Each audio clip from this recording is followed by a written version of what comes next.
Ito. Yes, Governor Datu Pax Manguda Datu, you are recognized. Magandang hapon po sa ating lahat. I would like to first and foremost emphasize that the province of Sultan Kudarat ay hindi kabilang sa BARM. Pero ano man ang nangyayari sa BARM ay talagang apektado ang aming probinsya. Okay, that's the first manifestation.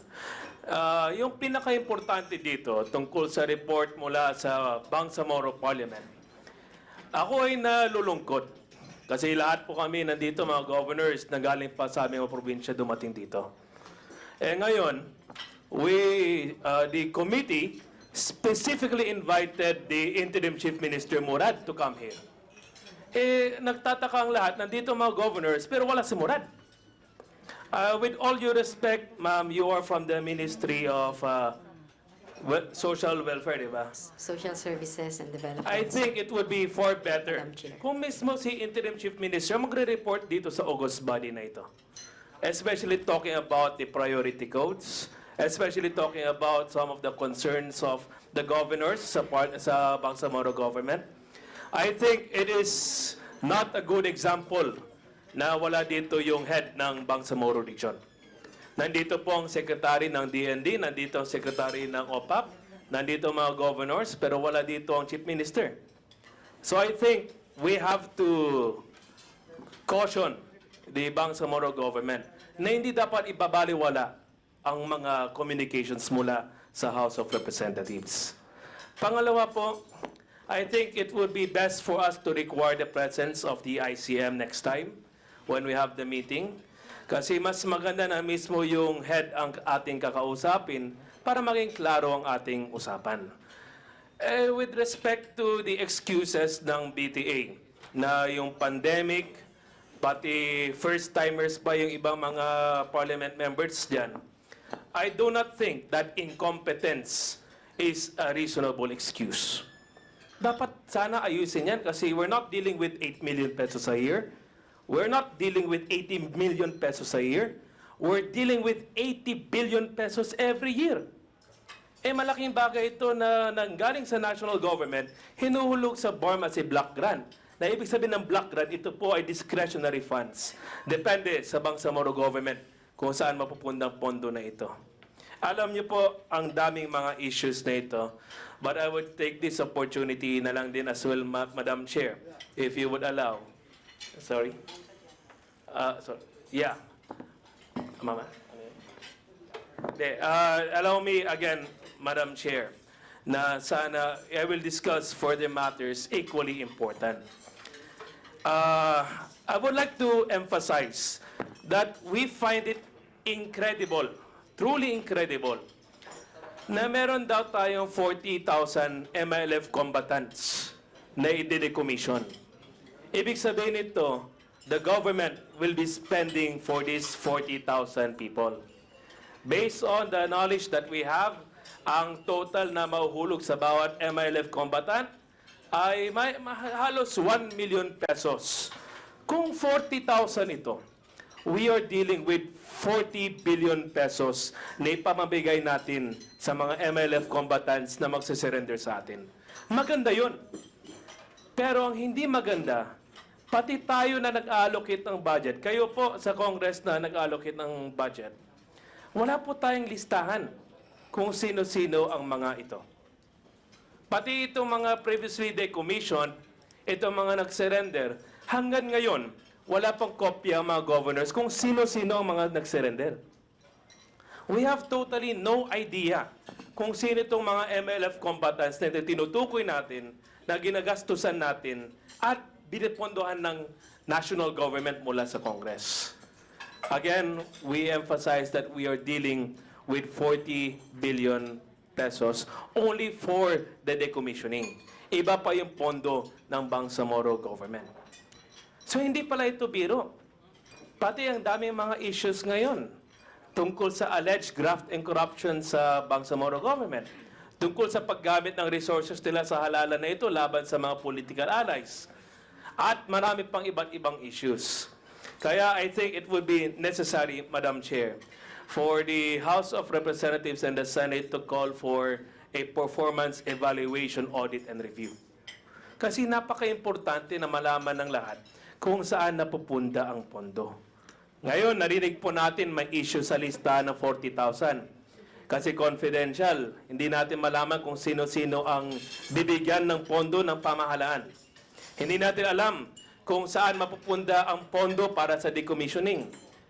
To be honest, Madam Chair, kung hayaan lang natin ito na magbulag-bulagan ang pamahalaan, parang nangangamoy ng korupsyon itong decommissioning na ito. Kailangan na merong listahan. Kung kinakailangan po ang independent decommissioning body upang ilabas sa congressman at congresswoman ang listahan, I would strongly suggest that next meeting, dapat nandito ang IDP. Hindi ko po alam kung sino dito yung sinong head ng IDP, no?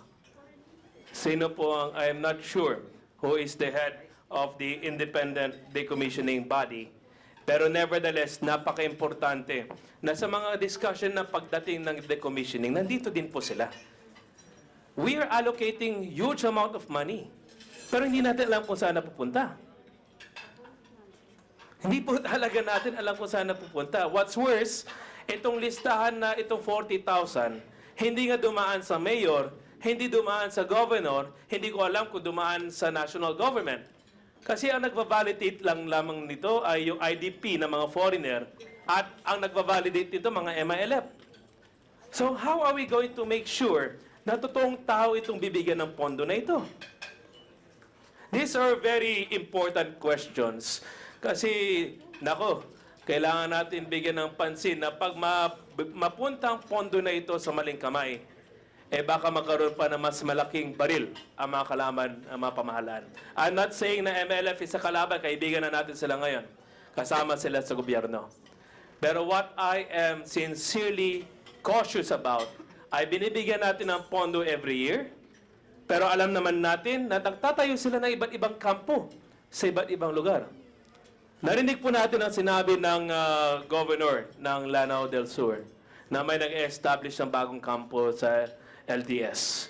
Sa Maguindanao Province, meron din nag-establish ng mga bagong MILF camps. Sa Sultan Kudarat Province, nandyan pa rin ang mga MILF campo na yan.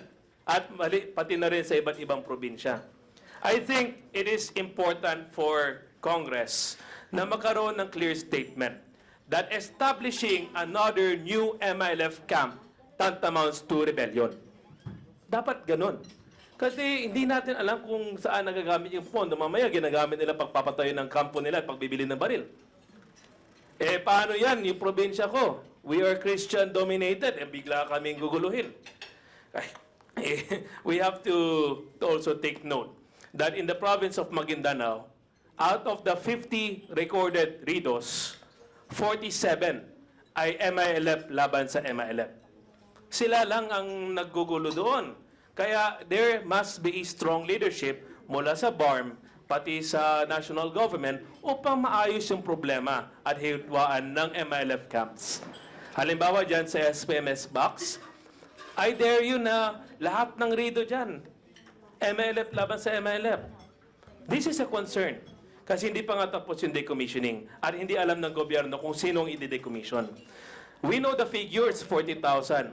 Alam natin yung target ngayon. Alam natin target next year at sa susunod na taon. Pero hindi natin alam kung sino. I think that to me sounds very, very suspicious. Pangatlo po, Madam Chair,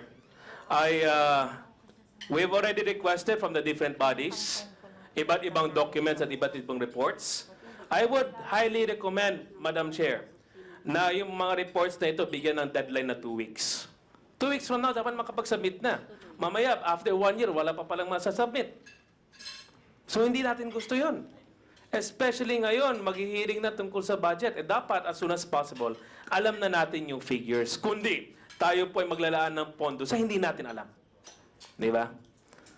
So, napaka-importante sana, Madam Chair, and to the honorable members of the House, ay sana po mabigyan natin ng clear, strong iron fist order at requirement na kailangan ang mga data na ito ay masubmit sa Congress para mapag-aralan ng maayos. Tama ba na 40 billion ang ilalaan? Tama ba na 5 billion? How would we know kung wala tayong data? So marami pa akong nais mabanggatin. Pero I would like to emphasize again our earnest request mula sa executive na LGU na dapat magkaroon po ng performance review. I believe the good chairwoman already filed a resolution last year regarding the performance evaluation and audit of BARM. I would suggest that the same be filed and done again this 19th Congress para malaman po talaga natin kung anong pinakamaganda.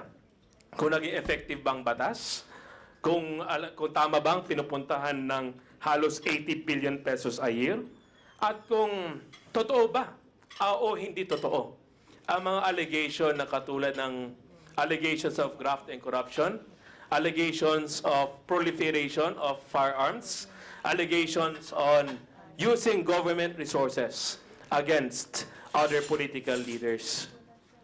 I think these are very sensitive issues. Kasi 3 years have passed. Now, may bibigyan sila ng another 3 years, magsi 6 years sila. Para silang presidente na 6 years. Pero hindi pa natin alam, up to this date, saan napunta ang pondo. This is very alarming for me, and I think for everyone as well. Iisahin ko na lang din po, meron din po kaming isang issue na naisibahagi dito, Madam Chair, regarding the issue of the Philippine claim to the area of Sabah. Diba? Nanalo na po tayo sa arbitration, and the position of the President is to ensure that the national integrity and sovereignty ay nandyan lagi at the most of our priorities. I think it should also be a concern na itong July 26, just a few days ago, yung special envoy ng Sabah na mula sa Malaysia, ng President ng United Nationalist Organization of Sabah, bumisita sa Bangsamoro government itong July 26. Bumisita po ang parang ambassador ng Sabah doon. Ang problema, pati ang Department of Foreign Affairs hindi alam sa pagbibisita nito. The national government has no idea kung ano ang napag-usapan at kung bakit nandoon ang ambassador ng Sabah sa Bangsamoro government. I'm sorry, Governor Datu Pax Mangunda Datu, but Yes, Madam Chair. the issue regarding the Sabah claim is under Congresswoman Sakaluran's committee. She's the chairwoman. Yeah, it is important as well because this is concern about what the Bangsamoro government is doing, yung interventions niya Yes. in the local government, at yung interference ng ibang bansa sa kanilang pamamalakad. Yes, but sir, it is not under our jurisdiction. Maybe we can raise it under the committee of Congresswoman Maraming Sakaluran. salamat, Madam Chair, but I would Thank you. highly recommend that what I've stated regarding the issue of Sabah be included in the minutes of this committee. Because it noted. is equally important as well, kasi yung Office of the Presidential Advisor on Peace Process has also a say on how the BARM should manage with regards to foreign entities as well. Noted, Governor Mangunda Datu. Actually, marami pa akong nais babanggitin. Pero ang importante po, Madam Chair, ay yung performance audit, evaluation, and review. That it must be passed in the soonest time possible for us to identify kung effective bang batas at kung tama ang napupuntahan ng mga pondo na ito. So far, yun lang naman. Siguro the other concerns, we can raise it in another forum and at another time. But I think these are of paramount concern para maging transparent po ang lahat. Maraming salamat po. Thank you, Governor Mangunda Datu. Before I give the floor to our BARM representatives, Comsec, please note the concerns of Governor Mangunda Datu, and maybe we can have further discussions about this in the following days, and I hope that all the head of agencies can attend next time personally. And by the way, may I ask our BARM representatives regarding the absence of the Chief Minister, why is he not here? Before, Madam Chair, before we allow our guests from the BARM to respond to some of the questions of the Honorable Governor of Sultan Kudarat, because he has mentioned several issues.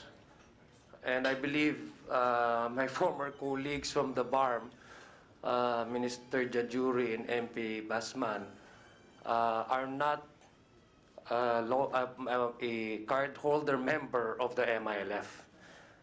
Are you? No, you're not. You're not. I guess you're not. Madam And Chair, so that's I am why not. I would, yes, so that you're not, they're not. So that's why I would advise the two ladies from the BAM Parliament that you don't need to respond to those issues pertaining to MILF because that would not give justice to the concern of Governor Sakaluran because uh, you cannot speak on behalf of the MILF. I'm sorry, Governor Mangudadato. Sorry, it's Governor Mangudadato. So you cannot respond to that, no? Just to be fair, this committee under Congresswoman Tan would like to be as fair as possible. So in principle of justice, I will not allow you. I would advise you not to respond to those questions pertaining to the dynamics within the MILF ranks. What you can respond to, Madam Chair, what they can respond to, Madam Chair, are the issues raised regarding the non-enactment of the other three codes. Insofar as the issue on the allegation of graft and corruption, you do have your own auditing team. The COA, they are resident COA in each of the ministries. And perhaps, Madam Chair, we can request the COA report, no? Just to be fair, from the resident COA reports from each of the ministries assigned to BARM. Madam Chair, I'd just like to ask, we have different mechanisms in the ball, like the IGRB mechanisms, no? Part of the mechanisms is the Congress Parliamentary Forum. Is that correct, Minister Jajuri? Yes, Madam Chair. Yes. So perhaps Madam Chair, as partially, this committee can also ask the leadership of the House that we convene immediately the Congress Forum and the BTA and the Bangsamoro so that we could have a proper coordination and discussion with the Chief Minister and other ministries concerned. Perhaps that is one way that we can partially resolve the concerns aired by Governor Mangudadato, which I believe are more which I believe really require direct and immediate attention and that we should address. So again, Madam Chair, I would caution and my advice really to to the honorable members of the Parliament to respond on issues pertaining to the non-enactment of the three additional codes, Madam Chair. Thank you. Thank you, Congressman Adyong. Back to my question, may I know where the Chief Minister is? Madam Chair, we were asked to represent him because he has an equally pressing meeting at this point in time. So we were asked to come to the meeting in his behalf. Madam Chair, perhaps we can ask also OPAP to respond to the questions and some of the concerns of Governor Mangudadato, because there are some issues. Yes, Madam Chair, thank you. Yes, before that, Ms. Raisa Jajuri, please inform the Chief Minister that this August body expects him to attend personally next time. We will And also, you mentioned a while ago, you were asked regarding the priority codes that weren't passed. You mentioned some bills, but that's insignificant. We're asking about the priority codes. And one of the priority codes that you weren't able to pass is the election code. You see, I was one of those who opposed the extension of BTA BARM. I was one of those who opposed the postponement of the elections. I asked them why they had to postpone the elections, and their answer was because there was no election code. And then after several years, you still have no election code. So this is a question of competence. You will tell us that most of your members do not have an experience in legislation, so why did you put them there in the first place? You know, most of us here, the young legislators, when we were just starting out, we had no experience in legislation. We had no experience in politics. But we had to learn it. We had to hit the ground running, and we had to learn really fast. That's why we had our work done. So I don't understand why the BTA cannot do the same. Competence is not an excuse. Now, if you will please answer the issue regarding the block grant. Yeah. Also, I would like to put on record that this committee will look into filing a resolution for the purpose of investigation or for the purpose investigating the block grant or the audit report and the performance of BARM as suggested by Governor Datu Pax Manguda Datu. Yes, please continue. Yes, Madam Chair, I would just like to point out that in my report earlier, in my statement earlier, while I mentioned the 31 laws that were passed by the Parliament, 3 of the priority codes have already been passed. And as I mentioned, these are the Administrative Code, the Civil Service Code, as well as the Education Code. So we are now working on the 3 other codes. And I explained earlier that for the Revenue Code, we had to have a technical working group with the national government, particularly the BIR, regarding certain taxing powers that have been transferred to the BARM so that we can legislate or draft the bill in accordance with the agreement with the national government. As the 2 other codes for the Local Governance Code, it has been filed and is now undergoing public hearings. The election code will be filed soon, Madam Chair. And while many of us are new, we also made sure that members of the Parliament are able to participate in the deliberations. Despite, as you mentioned, Madam Chair, the lack of experience among many of us. But I think with the 3-year extension, we are confident that we will be able to enact the necessary codes that are part of the transition period. Madam As to Chairman, the... sorry. Yes, Governor Tan. may I just react in the matter of the passage of those codes, 3 codes, more particularly about the local government code. This is titled Local Governance Code. The national code is Local Government Code. In fact, in that law, any law passed by the BARM must be consistent with the national law. Any inconsistency, the national law takes precedence over any regional law.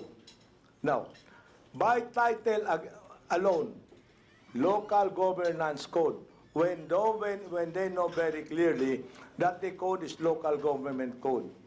And this is authored by lawyer members of the BTA. So, parang there is a deliberate attempt to delay. And make it as a reason to delay again the election. So yun ang nakikita namin. I hope we are wrong. That is why, if they say that they are not that competent, I think the national government should now come in and assist them, especially on the local electoral code. Dapat talaga national government. Actually, ang local electoral code is not for them na gagawin what is convenient for them. It should be consistent with the electoral code of the national government. So yun ang dapat. So sana national government nang tumulong kasi sabi nila hindi pa sila marunong eh. Di para tulungan na lang. Now, the matter of the commissioning, Madam Chairman, yung mga surrenderies, hindi kaya pwede Secretary Galvez na ipasok na natin ito parang LCA na pinoprocess eh. Kasi sa amin, yung eclipse namin, lahat kami nandoon. Pinapakita, ako ang chairman, nag-co-chair kami with the division commander, pinapakita lahat ang mga pangalan na process na ito, na ano na ito ang armas nila, ito ang nabigay sa kanila. So, maayos ang pagkakaano kaysa sa manghuhula lamang tayo. So, sana ipasok na yan sa eclipse style ang pag-process ng ano na yan, ng mga 40,000 na yan. Parang unimaginable yung 40,000 na yan. You know, that is about, ilan? Naku, 40,000. Hindi ko ma-imagine kung saan ang 40,000 na yan. So anyway, maraming salamat, Madam Chair. Thank you, Governor Tan. Secretary Galvez. As I have said earlier, there is a process for the decommissioning wherein all the combatants is being processed by the IDB, and also the money that is being given to them is being processed also by the SWD. I would like to make a correction of the Governor Dato Pax that all of the money that being given by the national government is being accounted for by the COA. In fact, the OPAP has been given the rating of unqualified for giving all the necessary services to all the commission combatants. There is a process wherein all the agencies are also knowledgeable of the names of the combatants, wherein they will be given initially by the DSWD, and then they will be given training by TESDA and other agencies. The TTI is also involved, and the other agencies like also DA is also involved. So the names are being given and even validated by EU. The EU now are giving we call it ideals. The EU are giving the original, meaning most of our combatants are using aliases. But the EU government and also the UN has provided us some funds in order to give them the true identification. And for now, we have now registering more than 39,000 for your information. Madam Chair. Thank you, Secretary Galvez. Yes, Governor Mangudo Datu. I just think, Madam Chair, that it is truly unfortunate na ang ating mga kapatid pa po na nagmumula sa ibang bansa ang nakakaalam kung sino-sino mga ito. At tayo mga nandito sa Pilipinas, mga governors at mayors, we have no idea kung sino-sino ang mga ito. The good secretary, the Honorable Secretary, already mentioned, Madam Chair, that the concerned agencies have the names of all of these combatants. Siguro yung mga natapos lang na decommission at yung mga i-decommission pa. Perhaps it is just fair na magkaroon po tayo ng clear stand sa committee na ito by, I would suggest, a committee resolution whereby it is now mandated na pati ang mayors, pati governors have access, and including the congressmen and women, have access as to who these people are. As I have already said, ang concern na lang naman natin dito ay kung sino-sino ba ito at tama ba na pupunta ng pondo na ito. Tama po ang sinabi ng uncle ko na si Governor Sultan Sakurtan na we do not know who these 40,000 people are. And we truly find it incredible na 40,000 sila. Pero given the fact na yes, 40,000 nga sila, ang kailangan na lang po natin ay ang mga pangalan kung sino-sino ang mga ito. I respect and I acknowledge that there is a process sa independent decommissioning body. I also understand that there are some confidentiality rules, but I also find it equally important that those who are in the legislature and those who are in the local government must also have access para malaman din namin kung sino-sino ang mga ito at kami rin ay makapag-validate na, tama, ito siya, MLF. Ito, never ko ito nakita dito sa area ko. So I think it is just important, Madam Chair, that this committee files a resolution requiring the concerned agencies to divulge and reveal to the honorable members of the House and the LGU officials the names of all of these people. Maraming salamat. Thank you, Governor Mangudadatu.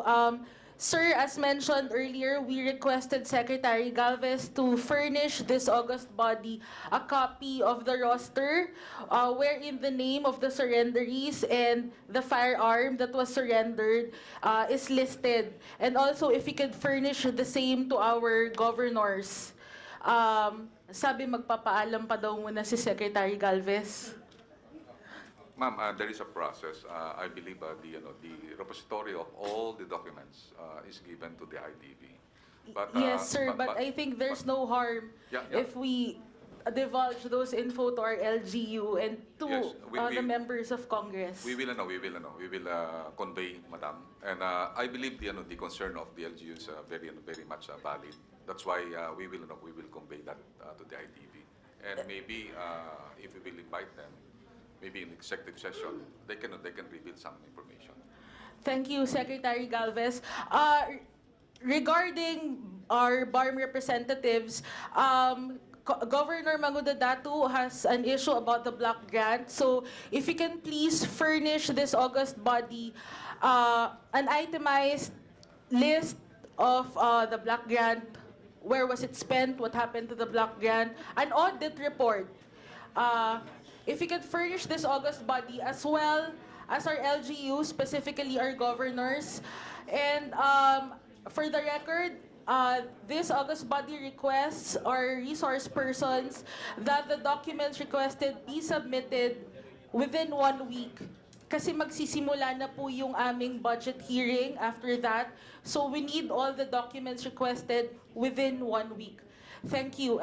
Now may I call on Governor Ishmael Sali of Tawi-Tawi.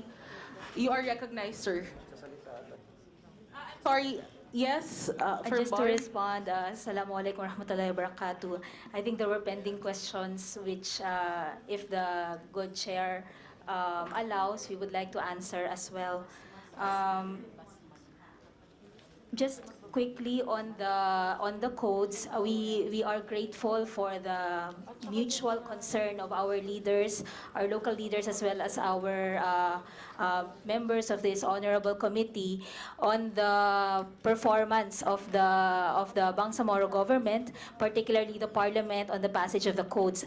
I think we would like to clarify that we are not using newness to legislation, nor our level of capability on matters of policy and lawmaking as an excuse. In fact, we are happy to report that in the 3-year period, despite being beset by COVID, despite the many other challenges of building a bureaucracy, providing for our people in the most trying times experienced globally, we were able to enact 30 legislation, 3 of which are codes. If my recollection in law school serves me right, every code that underwent legislation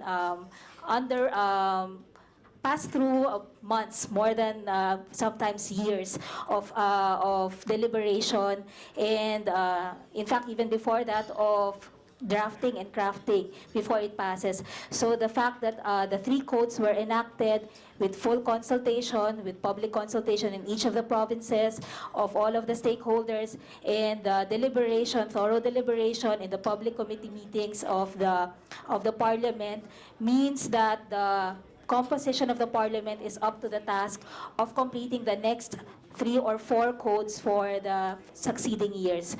Madam Chair, also on the request regarding the block grant, again, we welcome that. The Bangsamoro Parliament much like the Congress or the House of Representatives and the Senate, is a collegial body composed of 80 members from different backgrounds and, might we say, loyalties and interests.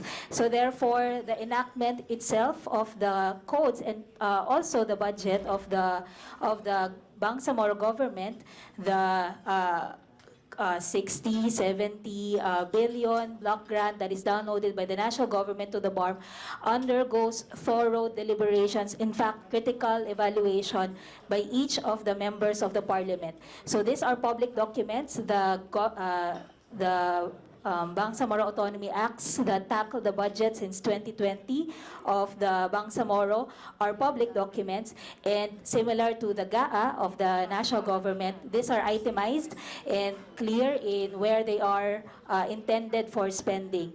And the fact that it also I think our former colleague, the honorable member of this committee, can attest to this, that we spend consecutive days up to the nights, not very different from what is happening in the lower and upper houses of or chambers of Congress, just to finalize our budget very transparently and with full accounting of where it should go. That's just in the budgeting process. As far as spending it, Madam Chair, we are also guided, and in fact, we abide by the national issuances, rules, and laws on the expenditure of public money. So, in fact, even our Ministry of Finance and Budget and Management are regular in their monitoring and reporting of the utilization, the disbursements of these funds, and we know that the government is ready, the Bangsamoro government is ready with those reports. As to where this goes, again, as mentioned earlier, we are also under the audit rules of the Philippine Republic. So those are also regularly monitored and audited in accordance with national rules and legislations. In fact, Madam Chair, I think this is a common knowledge. Some of the funds that we know have not been utilized in the past years and the current year are intact and are still with the Bangsamoro Treasury. And despite the challenges in the expenditure of the budget that is granted to the Bangsamoro government through the block grant, we were able to set records for the region.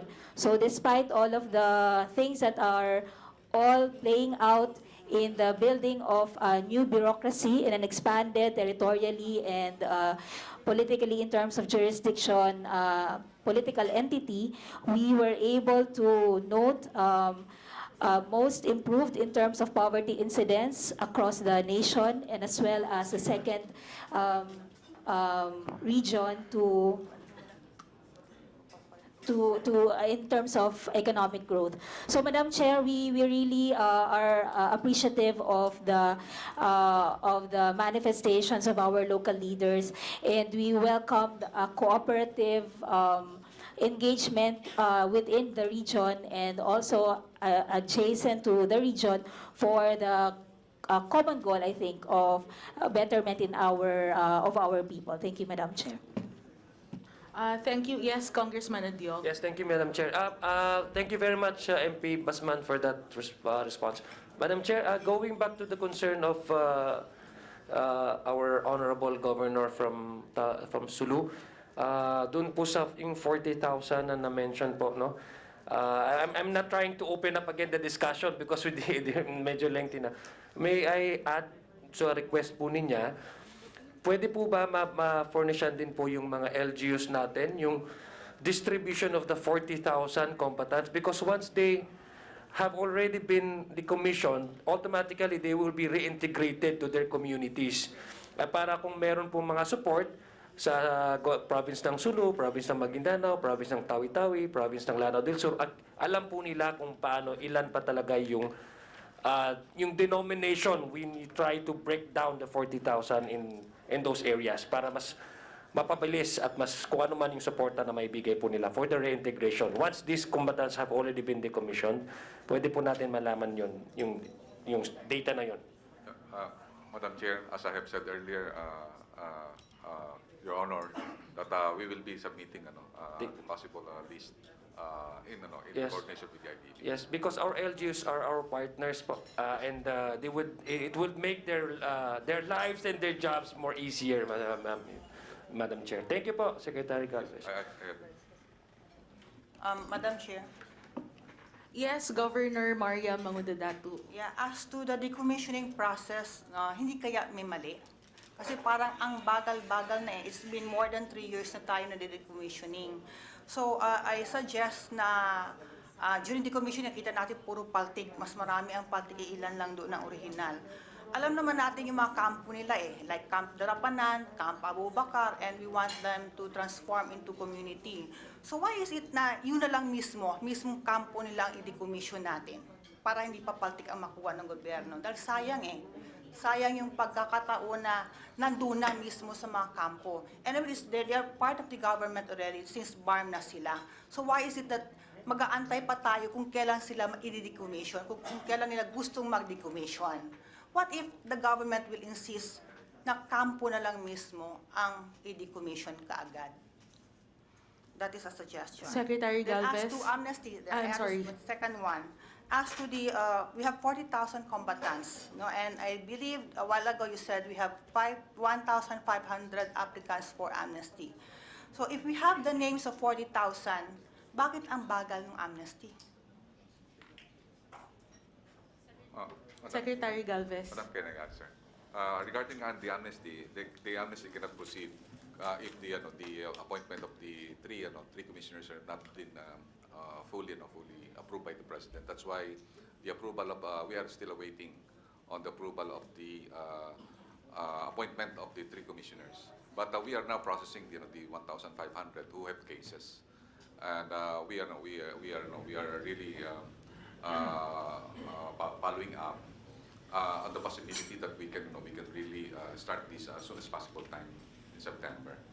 On the decommissioning process that has been undertaken is being decommissioned by the validation by camps. Previously, because of the COVID-19, we were not able to decommission during the 2020 and 2021. So we were able to decommission only. We are programmed to decommission 12,000 to 2019 and another 14,000 for 2020 and 2021. But because of the COVID-19, we were able only decommission 19,200. But at the end of the original plan is really the decommissioning will be by camps, and we have 6 camps that have been recognized, and the decommissioning process with the IDB, we are looking at the possibility that we will go to that recommendation, Madam, that it will be decommissioning by camps. Before the decommissioning, the APA has been in the area of Darapanan and also in the areas of the old Capitol building. But with the recommendation of some LGUs, we might push through with the decommissioning by camps. Thank you, Secretary Galvez. May I now call on Governor Ishmael Sali of Tawi-Tawi. You are recognized, sir. Maraming salamat, Madam Chair. Assalamualaikum warahmatullahi ta'ala wal barakatuh. Siguro almost lahat naman tama yung sinasabi on the side ng mga governor, umula kay ng Gubsak Tan. Parehas last ang question. Ang sa akin lang, pagbalik ng question na papunta ron sa 40,000. Kasi yung 40,000 kasi mas malaking, ano yan, ilang batalyon kung kingan mo parang malaking number ng kumbatan. So bali, pabalik-balik lang doon. Siguro yung sinabi mo kanina, sir, na may nakapag-bigay ng DSWD ng ID, nagtaka rin ako na kung bakit malaman ng DSWD, ma-issue ng ID, bakit ang mga governors hindi pwede. Doon naman siya nag-aaral doon sa TISDA, parang sila bagay doon na hindi ibibigay yung pangalan. Kaya lahat ng question, pabalik doon sa 40,000. Ano man ang question ng lahat ng governor, parang pabalik-balik lang doon. Kasi parang treat yun sa ating pamahala. Because 40,000, hindi natin alam ang number. Sino bang mga 40,000 na yan? Pero ang pinaka-the-best, ang purpose kasi ng body natin is peace and unity. Ang importante na kapag umpisa tayo nag-usap, pero pabalik, kailangan namin ng total answer doon sa mga problema na pinag-usapan ngayon. Kasama na yung mga background, nandito mga representative, pwede pabot sa gobyerno ng bar. Because from almost aabot na ng 4 years From 3 years, kasama kami doon sa extension, pinaglaban namin ng extension. Akala namin, nasabi nila na bagong gobyerno, bagong na humawak ng gobyerno. So bali kaya nakapunta kami doon, nag-debate kami doon sa extension. Pero ngayon nalalaman ko parang hindi tama Kaya aside namin, sir, dapat tabawin nyo. Tapusin nyo within 3 years, binigyan tayo ng chance na mabago yung ng bar, yung patakbo. Sana mabigyan lahat ng maliwanag na kasi palaging nag-iisip na ano ba ang bar talaga. Hindi kami nagreklamo. Pero ang sa akin lang, kasi naniwala ko doon na bagong humawak ng leader, pinabigyan natin parang bata, hindi pa marunong lumakad. Siguro sa 3 taon pwede na yan, makalakad ng bata ng 3 taon Kaya ang dapat ngayon, pag-isipan naman yung mga sa taas, sana bigyan ng liwanag yung ban na at least kami, last province, alam mo naman kung anong nangyayari ngayon. Halos pati yung qualified na doon dapat tinanggalan pa ng representation. So ngayon, Madam Chair, dapat doon sa listahan, kung ano man ang naibigay sa MSSD at saka TISDA, kung hindi nila kaya ibigay yung wala pa, doon bakit pwede bigay yung lista doon sa MSSD? So yun lang, sir, dapat bigyan kami ng kopya. At saka yung presentation mo kanina, kasi hindi ko naintindihan, dapat makita ko ulit. Saka na yung, yung question ko, kung bakit hindi dumating yung iba sa Tawi-Tawi. Dapat kung mabigyan ng ibang probinsya, mabigyan din yung province of Tawi-Tawi. Kasi pinaka-last, minsan sinasabi ng ban na nakakalimutan, alam ni Ma'am sinasabi ko na dapat hindi makalimutan yung Tawi-Tawi kahit palit. Kasi kasama kami doon sa nag-depend sa extension. Pero pag ganyan, parang sana nakasama na ako kay Guptan na So, yun lang. Pero masalamat pa rin tayo because tulad ng sinabi ko kanina, yung sa akin is sa pinangunahan ni Madam Chair na peace and unity. So siguro ito ang umpisa na ilabas natin lahat ng totoo. Maraming salamat. Thank you, Governor Ishmael Sali. Again, I would like to reiterate to our resource persons that this August body wants the documents requested within 1 week. BARM, please, the audit report and the performance report, we need that within 1 week. And please furnish our governors with a copy. Secretary Galvez. Madam Chair, we will rest assured that we will be transparent, especially in the commission. Well, pertaining to Gomsali, actually we have already met with Gom, and I will rest assured that his concern will be taken care of. Thank you, Secretary Galvez. Governor Tan. Tungkol lang doon sa sinasabi ni Attorney Ana Basman, CPA, earlier, ma'am, I had a short conversation with Attorney Rice at the jury about the implementation of your programs as far as my province is concerned. I was telling her about housing projects worth something like 570,000 per unit. Ang sabi ko sa kanya, matagal na yon. Last year pa yan. Hanggang ngayon, kung pumunta kayo kako sa Sulu, meron nakatayo doon, poste. Walang nakatapos maski isa. Na, yan ang sinasabi namin. Kasi baka naman sa papel lang yan ang meron. Kasi hindi nyo man nakikita, kami ang nakakakita. So sana makita ninyo na ang ginagawa doon sa amin. Bakit kami mag-complain kung meron yan? Hindi kami magko-complain. Masaya kami dapat. Ngayon, malungkot kami. 500,000 pesos per unit. Kahit isang unit, walang nakatayo. In my municipality, sa hometown ko, Maimbong, alam yan ni Secretary Faustino, assigned siya roon, battalion commander, na 200 binigay roon. Maskin isang poste, hindi nakatayo. Maskin isang, yan, walang poste. Hindi na namin alam kung saan na ang pera. Tumutulong lang kami sa inyo. Sana wag kayo magagalit, wag sana magalit si Chief Minister Ahod. Dapat magpasalamat siya at tumutulong kami mag-monitor sa performance nila dahil apektado tayong lahat. O, kaya pag Muslim na ang namuno, mali na lahat. O, parang ganun na eh. Pag Muslim, mali. You see? Look at our NCMF. Pag sinabing NCMF, the lowest class of office, government office dito sa Pilipinas. Na ngayon, BARM, dapat yan maganda ang performance ng mga Muslim. So yan ang sinasabi ko sa inyo. Kayo para kayong mga anak namin. Na sinasabi namin, kami ang nasa ground, Madam Chairman, alam namin ang nangyayari sa ground. Kami ang ground commanders ninyo. We know better than you do. Oh, ako diretso. Oh, experience ang sa amin sa inyong classroom. Without experience, nothing to teach in the classroom. So, everything is deduced from experience. So, thank you, Madam Chairman. Thank you, Governor Tan. We will send out invitations for our next meeting.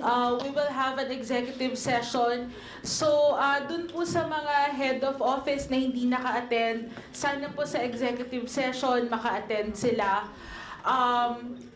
Are there any more concerns? Any more issues? Madam Chair. Yes, Governor Patapos na Mangudadato. rin po. I would just like to express my gratitude to the good Secretary Galvez, to Secretary Faustino, and to the other focal persons who are in attendance.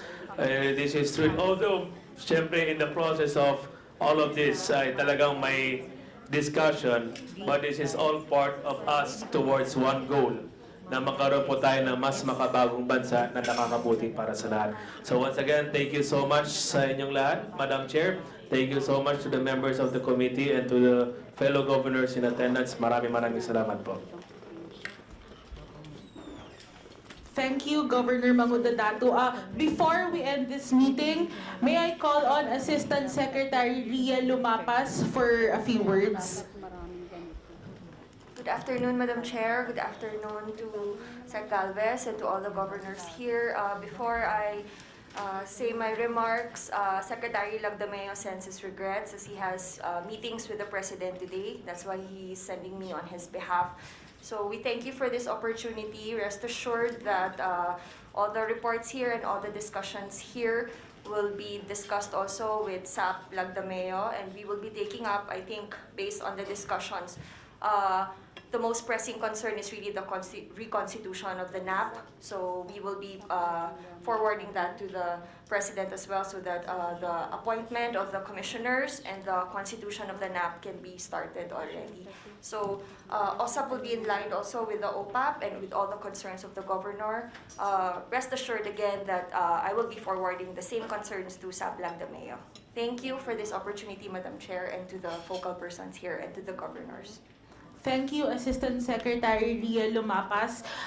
May I call on a representative from Department of National Defense for a few words?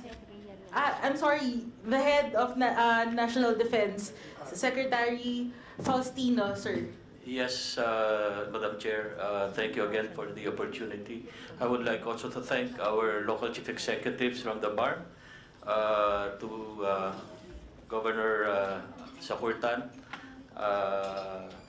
Sir, we've been together for some time now. I was the battalion. Most of my senior commandership was spent in Sulu. as a battalion commander and as a brigade commander. And I would like to congratulate the province of Cebu under the leadership of Governor Saportan for the relative peace that they are experiencing right now. And I think I wish to say that maybe I was part of it. Yes, sir.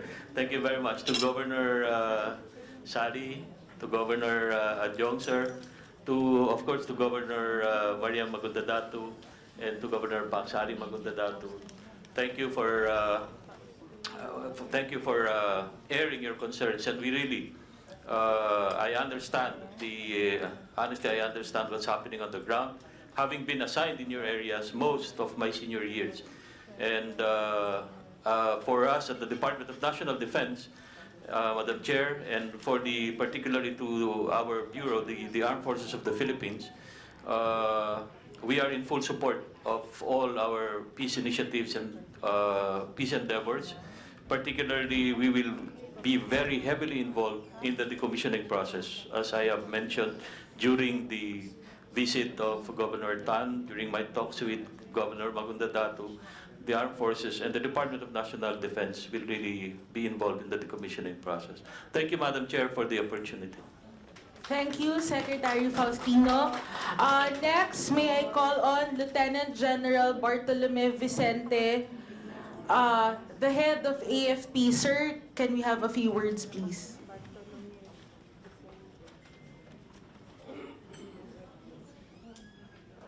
Thank you, Madam Chair, and thank you for everyone. Actually, the Chief of Staff, Lieutenant General Bartolome Vicente Bacaro, is here before the start of the conference. However, he was called by the President and he has to report to Malacanang. So, as the representative, ma'am, I'm Major General Alex Rillera, the J3 of the Armed Forces of the Philippines. Like what the SND has said, the AFP is giving primacy to peace process, and we will be in full support of the endeavor for peace. Thank you po, at maraming salamat po sa opportunity. Thank you, ma'am. Thank you, sir. Lastly, may I call on the representative of PNP to give us a few words?